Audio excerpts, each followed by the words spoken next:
Our next speaker is David Lamb, Professor David Lamb of the University of New England. David's project, Biomass Business, it's a number of superlatives. It was the first project that got up within the CRC. It's far and away the project that has the shortest title, and it's far and away the largest project that we have. So, David. Thank you, Kim. Thank you again, everyone, for the opportunity to give you an update on the project. It is a little bit like that. Early start, short name, bigger than Ben-Hur.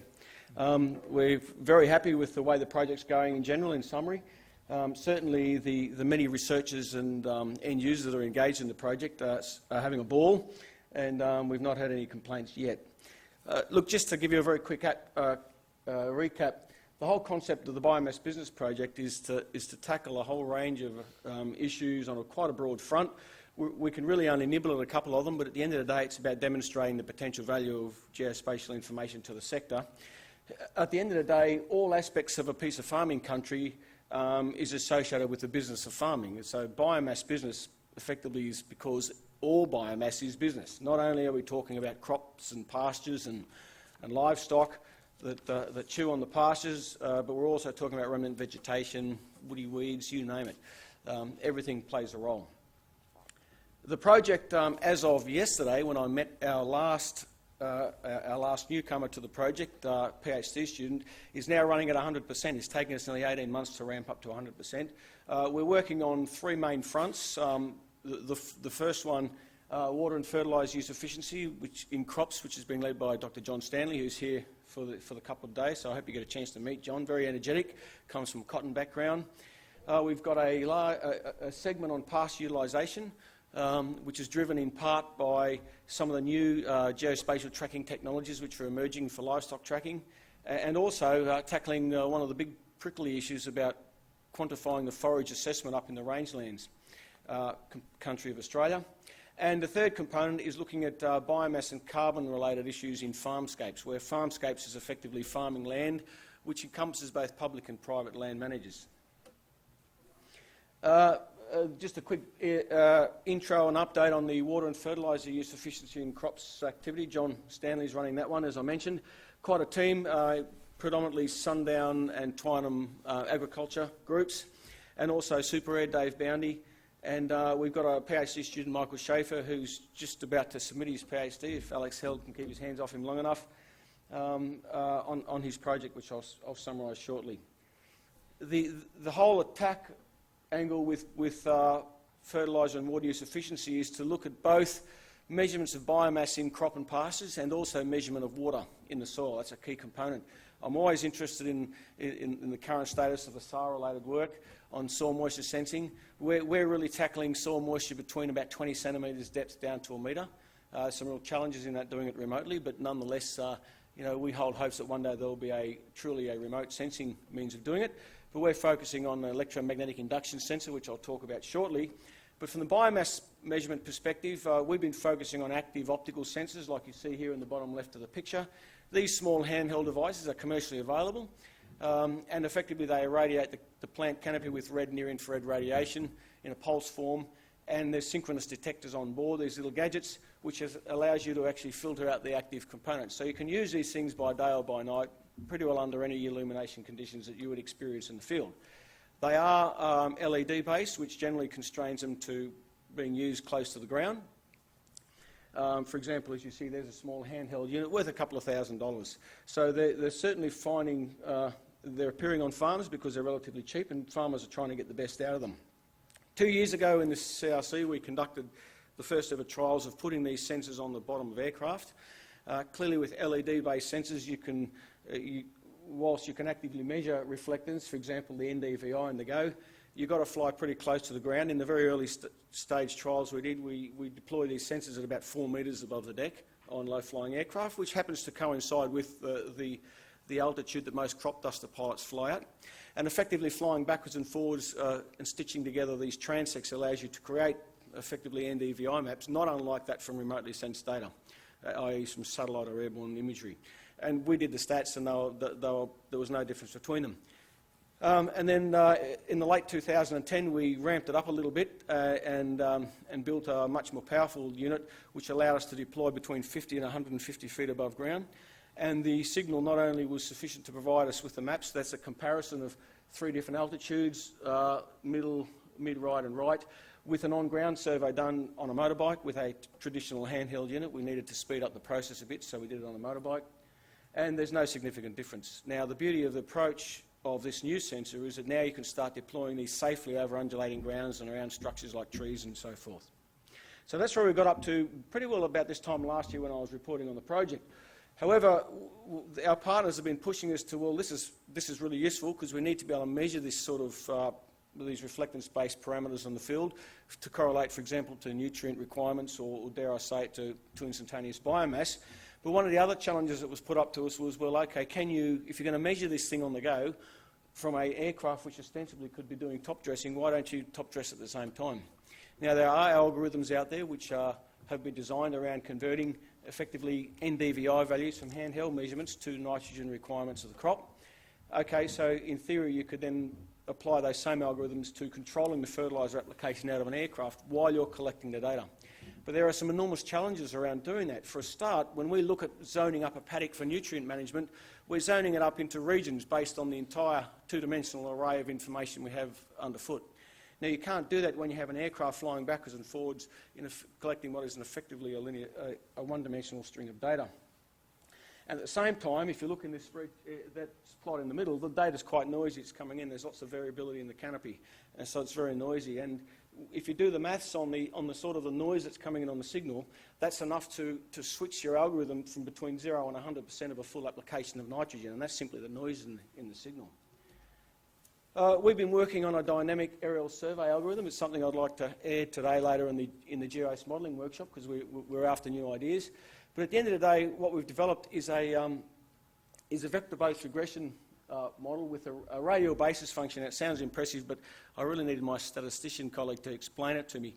Effectively, what we're able to do is as the aircraft is flying linear transects, it forecasts out a two-dimensional map ahead of the aircraft based on a preset number of zones, which the farmer might want high, medium, low. And with every transect, of course, the ability to forecast the entire field in front of the nose of the aircraft gets better and better and better. And if you see those error traces that are beside those graphics there, you can see that after a number of passes, the error relatively quickly collapses to virtually 0, to only a few %. So effectively what we've got here is a scenario where we're forecasting high, medium, low zones sufficiently far ahead of the aircraft to allow the aircraft to arm itself up and dump the fertiliser as needed and then move on to the next zone, simply based on this steadily accumulating string of numbers that are coming in from the instantaneous sensing. So I guess that's what's consumed us in the last 12 months in relation to the biomass sensing component of this activity. Michael Schaefer, the PhD student I briefly touched on, just about to submit his thesis.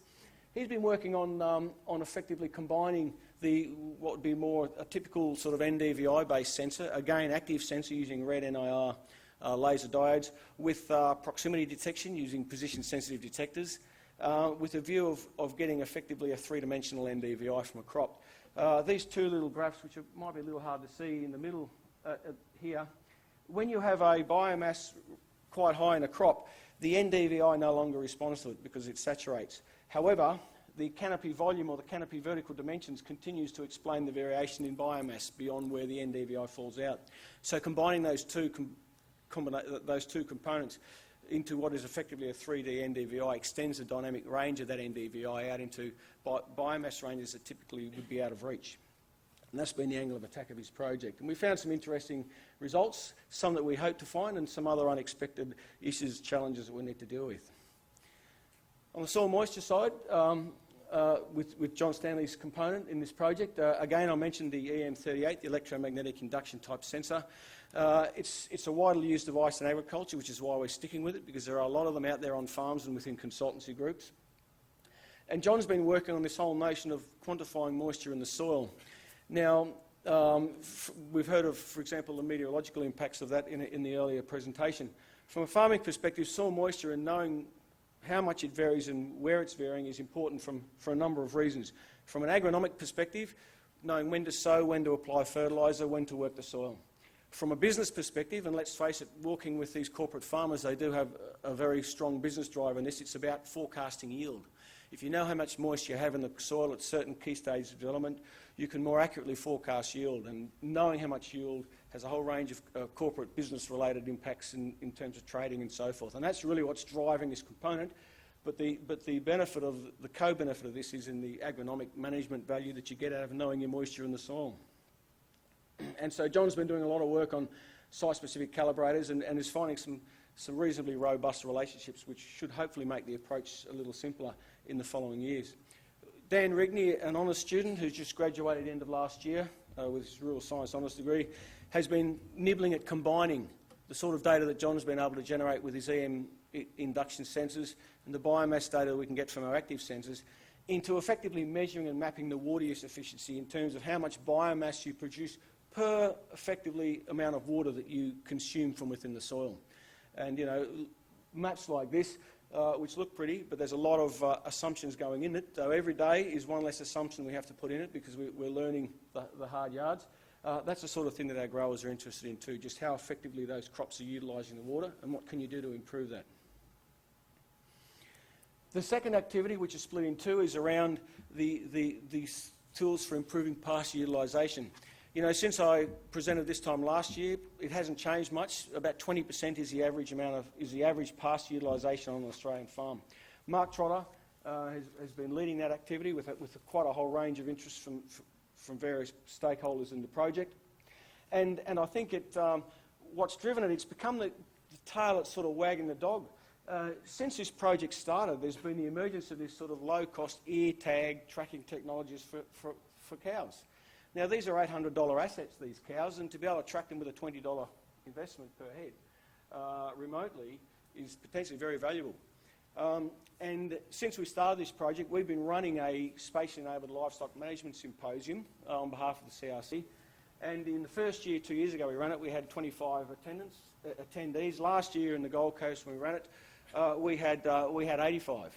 And the two people on the bottom right of the photo are there for a good reason. That's Troy Setter and David Goodfellow. Now, if you don't know Troy and David, Troy is the Chief Operating Officer of AACO, which runs half a million cows, and they farm 1% of Australia's landmass. The guy on the right, Dave Goodfellow, is a coup of Paraway Pastoral Company, which is associated with Macquarie Bank. They run another 500,000 animals, account for about 0.5% of Australia's landmass under livestock. And these guys are in this workshop saying we need this technology, but we need to do more than what's currently available, where I can show you on my iPhone where all my cows are. That's good, that's handy if I want to go and find them. But the real challenge is taking what's effectively a scatter of dots on a map that might move around in time and coming up with some sort of trigger point, some decision point that avoids the Struth moment in farm management. And that is effectively, can you fingerprint, for example, behavioural indicators like calving and lambing, the status of a paddock in terms of how much feed is there, whether the animals are coming under water stress, based purely on their movement parameters. We don't want to be populating animals with sensors. Is there something we can glean from the spatials only? And that's a real exciting challenge in terms of geospatial information for agriculture at the moment. Jess Roberts, one of our PhD students that Mark Trotter is supervising, working with Sundown in particular, has been doing some really interesting work. That scatter plot is effectively a metric that we've extracted out of their movement-only data and plotted it against the actual amount of biomass in kilograms per hectare on those two paddocks. And so potentially, and again this is a glimpse, it needs a little more work, but potentially you could fingerprint not only the feed status of a field in terms of kilograms per hectare of biomass, which is in itself an extraordinary outcome if you could do it, but at the end of the day you have trigger points to send SMS alarms, for example, to farmers about when to move livestock or when to move in with some other sort of management. We've also been looking at, for example, selecting animals based on how effectively they use their resources. Consider lambing, for example. Mothering behaviour and a simple thing is whether a sheep will seek shelter with a lamb at foot when there's a cold front move through. That will make or break the survival of that particular lamb. Now, should we be selecting sheep based on how smart they are and their mothering behaviour? Here's an example of two sets of data. which is spatial-only information, which is showing a difference in the way certain animals behave when they're shorn and when they're woolly under certain climate extremes. Now, without this sort of technology, we couldn't even dream of doing it. Now we can. So there's a whole future out there that we should be moving into. The second component of the livestock one is a much larger scale. It involves our partners Landgate, Richard Stovall and Tom Scoot from Curtin, and their teams are effectively working on one of our Rangelands partners. Now, that photo at the bottom of that truck, that's one of 33 trucks that pull into the yards when they're mustering. When you're up in the top end, they do things big.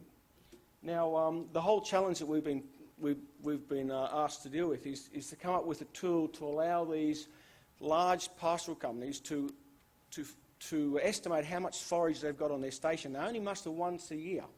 They might pull in 20,000 head in that single mustering event, which might take 2 to 3 months. And ultimately, when they might draft off 8,000 to go to sale, that could be, for example, live export to Indonesia, the rest get turned back into the field. Now, that's the only time they'll see them, effectively. So when they turn them back into their paddocks, they want to know how much forage they've got and where it is. And also, for example, even while they are grazing, what about fire fronts? When you see a thundercloud on the distance here, you think, oh, someone's getting some good rain. It could be on the very same farm that you're on. These farms are enormous. And ultimately, we need simple delivery tools to get them to them. 5 minutes. Thank you, Kim. Now, Liveringa Station, just to put this in perspective, is based up near Derby. I've put next to it a scale drawing of the ACT.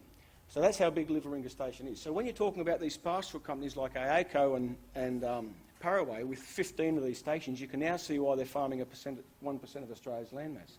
It's massive. There are 14 land systems on this single station, 70 kilometres by 40 kilometres roughly.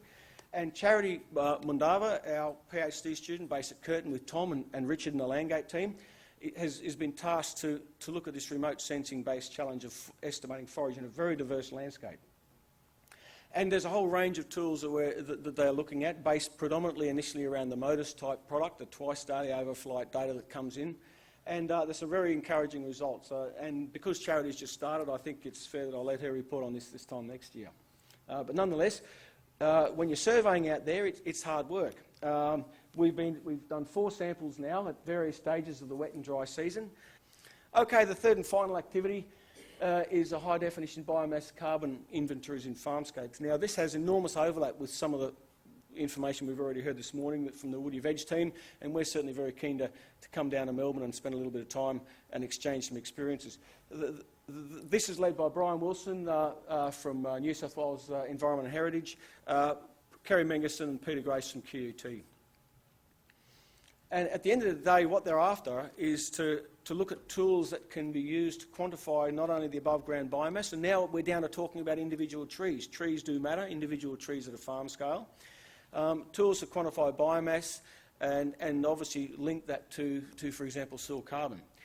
And so, the step one of the approach is about segmenting the landscape up based on whatever tools are at hand for tree communities, individual trees, understory assemblages and so forth, and coming up with sort of soil landscape-based carbon units.